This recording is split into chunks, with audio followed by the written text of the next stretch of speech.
Comencemos con el motor de reluctancia. Como ya se sabe, la reluctancia es la oposición al magnetismo. Para este motor es un factor importante, ya que su funcionamiento está basado en la inducción magnética, pero siempre existirá una oposición al magnetismo, siempre habrá una reluctancia. Este motor es el que depende del par de reluctancia. El par de reluctancia es el par inducido en un objeto de hierro en presencia de un campo magnético externo. Este es el estator. El estator inducirá un campo magnético en el objeto de hierro, el cual es el rotor. El rotor será atraído o repelido por el campo magnético del estator, dando origen a los giros. Este es el principio de funcionamiento del motor de reluctancia. El motor de reluctancia se divide en dos: motor síncrono y motor conmutado. El motor síncrono es el cual tiene un rotor que va a la misma velocidad que el campo magnético del estator. El motor conmutado es el que no tiene escobillas o imanes permanentes. Variables involucradas en el funcionamiento del motor síncrono. Como ya se sabe, hay variables básicas como la inductancia, que es el material que puede mantener sus dominios alineados, y la reluctancia, que es la oposición al magnetismo. La reluctancia se puede calcular con la siguiente fórmula: R es igual a la longitud sobre la permeabilidad por el área transversal. Otra variable es el par de reluctancia. En la imagen se puede ver un motor de reluctancia de dos polos. El par aplicado al rotor del motor es proporcional a seno de 2θ, donde θ es el ángulo eléctrico entre el campo magnético del rotor y el campo magnético del estator, por lo que el par de reluctancia tiene su máximo valor cuando el ángulo entre los campos magnéticos es de 45 grados. Otras características es que no tiene par de arranque y no puede encenderse solo. Para esto se puede construir un autoarranque por medio de la modificación del rotor de un motor de inducción. Como se puede ver en la imagen, el rotor tiene polos salientes como un motor de reluctancia y tiene devanados de jaula para el arranque. El estator de este motor puede ser trifásico o monofásico. Otra de las características es esta gráfica, donde se muestra la relación entre el par y la velocidad de este motor, al que a veces se llama motor de inducción síncrono. Como se observa, el par es mayor considerando una baja velocidad. Como ejemplo, se tiene este rotor con guías de flujo, las cuales incrementan el par de reluctancia alrededor de 150% en comparación de un motor de reluctancia sin guías de flujo. Variables involucradas en el funcionamiento del rotor conmutado. Como ya se mencionó, un motor conmutado no tiene escobillas o imanes permanentes. El modelo matemático del motor conmutado se puede dividir en el modelo eléctrico y mecánico. En el modelo eléctrico se tiene este circuito equivalente para una fase del motor. Si se aplica la ley de voltajes de Kirchhoff, se tiene la siguiente ecuación, donde θ es la posición del rotor, R es la resistencia de fase y dφ es el flujo magnético. La dinámica del modelo mecánico puede ser descrita por las siguientes dos ecuaciones, donde J es la inercia total, motor más carga, y T subíndice N multiplicado por θW es el par mecánico. Otras características es que tiene un elevado rendimiento, una eficiencia mayor al 90%, producen alto par a bajas velocidades. Es una máquina sin escobillas, lo que facilita su mantenimiento, y presenta prestaciones con baja dependencia de la temperatura. Esta gráfica muestra la característica de par velocidad. Puede modificarse por medio de la tensión aplicada a cada fase sobre la corriente y sobre el ángulo de conducción. La primera parte de la gráfica muestra control PWM, si es por tensión, o por histéresis si es por corriente. Las dos siguientes es por control pulso único. Las ventajas y desventajas de un motor de reluctancia son las siguientes. Como ventajas, tienen un elevado rendimiento, ausencia de bobinados, que es igual a un menor mantenimiento, y una construcción mecánica sencilla. Desventajas, elevado número de conexiones, accionamiento ruidoso y el par motor presenta un notable rizado. Las aplicaciones de los motores de reluctancia están en el sector electrodoméstico, climatización, motocicletas, grupo tractor de vehículos eléctricos, ambientes hostiles y peligrosos, minería e industria.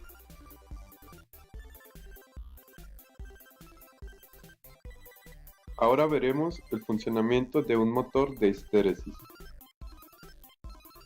Para entender el funcionamiento de un motor de estéresis es necesario recordar algunos fundamentos de operación. Para empezar, hay que recordar qué es un campo magnético. Un campo magnético es una región del espacio donde actúa una fuerza magnética. Esta está especificada por dos valores, una dirección y una magnitud, representando así un vector de fuerza. El conjunto de varios vectores de fuerzas o líneas de campo magnético hacen un campo magnético. Recordemos que las líneas de campo magnético siempre parten del norte hacia el sur. Sigamos con el flujo magnético. El flujo magnético está relacionado con el número de líneas de un campo magnético que pasan a través de un área determinada. Podemos decir que el flujo magnético es una medida del campo magnético total que pasa a través de un área dada. Para calcular el flujo magnético podemos usar dos fórmulas.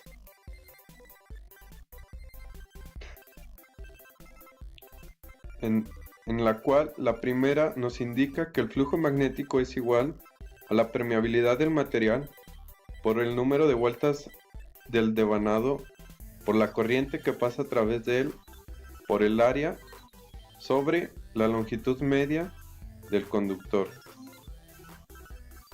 Por otro lado, podemos calcular el flujo magnético con la siguiente fórmula, donde el flujo magnético es igual a la densidad por el área. La unidad de medida del flujo magnético es el Weber. La inducción magnética. Esta es la acción de inducir el magnetismo. Un ejemplo de esto es cuando utilizamos un imán para recoger clavos o alfileres. Al cabo del tiempo, estos aún podrán atraer otros mismos clavos. Ahora recordemos estos tres conceptos, ya que están estrechamente relacionados. Un dominio magnético es una región de un material con magnetización uniforme. La retentividad es la capacidad de los materiales para mantener los dominios alineados, y la permeabilidad es la capacidad de un cuerpo para conducir magnetismo. Ahora bien, entre más retentividad tenga un material, quiere decir que este es más permeable. Después encontramos la intensidad de flujo magnético. Esta nos indica cuán intenso es el flujo magnético o la fuerza que éste tiene. Esta característica depende principalmente de la fuerza magnetomotriz. La intensidad de flujo magnético puede ser calculada por la siguiente fórmula, donde H es la intensidad del flujo magnético, N es el número de vueltas de la bobina, I es la corriente y longitud es la longitud del núcleo. La unidad de medida de la intensidad de flujo magnético es el ampere por vuelta sobre metro. La densidad de flujo magnético. La densidad del flujo magnético en una región de un campo magnético equivale al número de líneas de fuerza que atraviesan perpendicularmente a la unidad de área. La densidad puede ser calculada mediante la siguiente fórmula, donde V es la densidad del flujo magnético, H es la intensidad y M es la permeabilidad del material en cuestión. Atención, pues hemos llegado al principio del funcionamiento de un motor de histéresis. Podemos definir a la histéresis magnética como el retraso de la inducción respecto al campo que lo crea.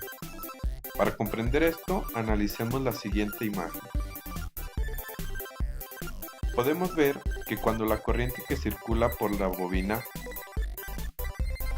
la intensidad y la densidad de flujo magnético en el núcleo que tenemos es cero, pero al aumentar la intensidad, tanto como la densidad, aumenta. Y podemos ver esto en el punto de saturación, donde todos los dominios están alineados en la misma dirección. Ahora, cuando la corriente vuelve a ser cero, el material aún está magnetizado por la acción de la retentividad. Después, la corriente debe ser opuesta y distinta a cero para anular el campo magnético resultante de la alineación de los dominios magnéticos anteriores. Esto quiere decir que ahora los dominios están alineados en sentido contrario, hasta llegar a su punto de saturación. Después, la corriente vuelve a ser cero, pero esta ya no sigue el mismo camino, ya que cuando el ciclo empezó, el material aún no estaba magnetizado por completo, por lo cual la densidad y la intensidad ahora regresan, pero con magnitud más grande. Tenemos que saber que la curva de histéresis también depende del material que se está imantando. Así, habrá materiales que será fácil de imantar y desimantar, y otros que por el contrario serán difíciles de imantar. Cuando un material es fácil de imantar, se le llama blando. Las máquinas eléctricas son instrumentos muy útiles a lo largo de nuestra vida estudiantil y laboral, ya que simplemente nos agilitan el ritmo de nuestro diario vivir haciendo las cosas más simples. En las industrias son muy utilizadas prácticamente para todo aspecto, desde prender un foco hasta suministrar energía a grandes ciudades, desde conectar un cargador de celular hasta conectar generadores de suministración eficiente de energía. A nuestro grupo ha tocado el tema de motor de histéresis, que según hemos visto es un tipo de motor especial llamado también universal, que es de gran ayuda al compensar fricciones de carga o también como rectificador de fase. El funcionamiento está detallado a continuación y nos limitaremos a decir que simplemente la histéresis en sí la que da funcionalidad a este motor. El principio de funcionamiento del motor de histéresis. Inicialmente el eje magnético de los polos del rotor coincide totalmente con el eje magnético de los polos del estator. Luego, al inducir una corriente trifásica o monofásica con el devanado auxiliar al estator, aparece un campo magnético giratorio dentro de la máquina. Este campo magnético giratorio magnetiza el metal, el ferromagnético, del rotor e induce polos dentro de él, provocando un torque en los polos magnéticos inducidos del rotor. Al igual que rotan los polos del estator, los polos del rotor están yendo constantemente hacia nuevas posiciones, siendo la dirección del flujo rotativo. Sin embargo, dado el fenómeno de la histéresis, siempre los polos del rotor atrasarán a los polos del estator en un ángulo gamma. Como se puede ver en la figura, cuando el motor opera por debajo de la velocidad sincrónica, hay dos fuentes de par dentro de él. La mayoría del par lo produce la histéresis, cuando el campo magnético del estator barre alrededor de la superficie del rotor. El flujo de este no lo puede seguir exactamente, puesto que el metal del rotor tiene una gran pérdida por histéresis. Mientras más grande sea esta, mayor será el ángulo por el que el campo magnético del rotor estará en retraso con respecto al campo magnético del estator, y como estos tienen diferentes ángulos, se producirá un par finito en el motor. Además, el campo magnético del estator producirá corrientes parásitas en el rotor, las cuales ocasionan su propio campo magnético, incrementando aún más el par del motor. Mientras más grande sea el movimiento relativo entre el estator y el rotor, mayores serán las corrientes parásitas y su par. Asimismo, se puede decir que el torque es constante a cualquier velocidad entre 0 y velocidad sincrónica, como se puede observar en la figura número 3. Esto se debe a que la cantidad de la histéresis dentro de un motor está en función solo de la densidad de flujo en el estator y del material del que está hecho. Cuando el motor llega a la velocidad síncrona, el flujo del estator deja de barrer a través del rotor y este actúa como imán permanente, siendo empujado por la simple atracción magnética.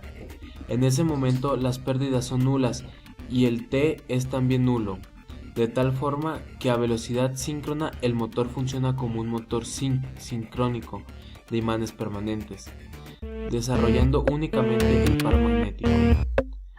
Por otro lado, el par inducido en el motor es proporcional al seno del ángulo entre el campo magnético del rotor y el estator, siendo su valor máximo cuando el ángulo máximo es igual a 90 grados, el seno.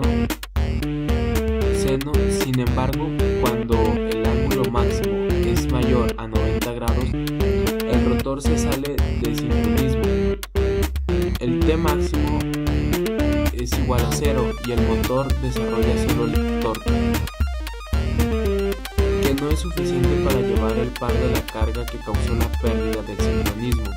La energía transferible por el flujo rotativo del estator hacia el rotor es en forma de energía de histéresis y a rotor bloqueado se libera como pérdida de calor, que viene dada por P es igual a K por F por B, donde F es la frecuencia del flujo reversado en el rotor en Hz, la B es el valor máximo de la densidad de flujo en el entrehierro, la P son pérdidas de potencia por histéresis, la K es una constante que incluye aspectos constructivos. La potencia mecánica desarrollada en el rotor durante la aceleración se puede expresar como función de P y del deslizamiento S.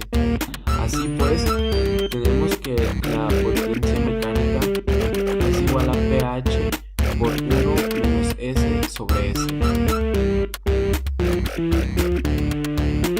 Las características del motor de histéresis. Bueno, primeramente, es un motor que por fuera tiene el aspecto de un motor de inducción y por dentro se parece más a un sincrónico.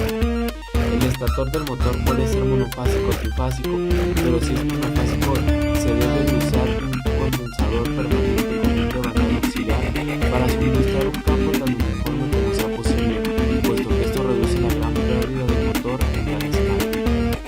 Se puede decir que el estator del motor de histéresis es del mismo tipo que un motor de inducción. El rotor del motor es un cilindro de material magnético sin dientes, protuberancias ni devanados. Es un cilindro liso, compacto, hecho de una aleación muy dura y homogénea que equivale a un imán o magneto permanente, soportado en estructuras no magnéticas.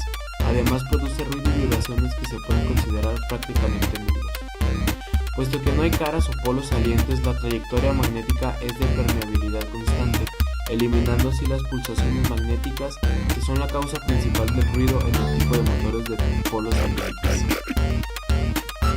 Las aplicaciones de los motores de histéresis.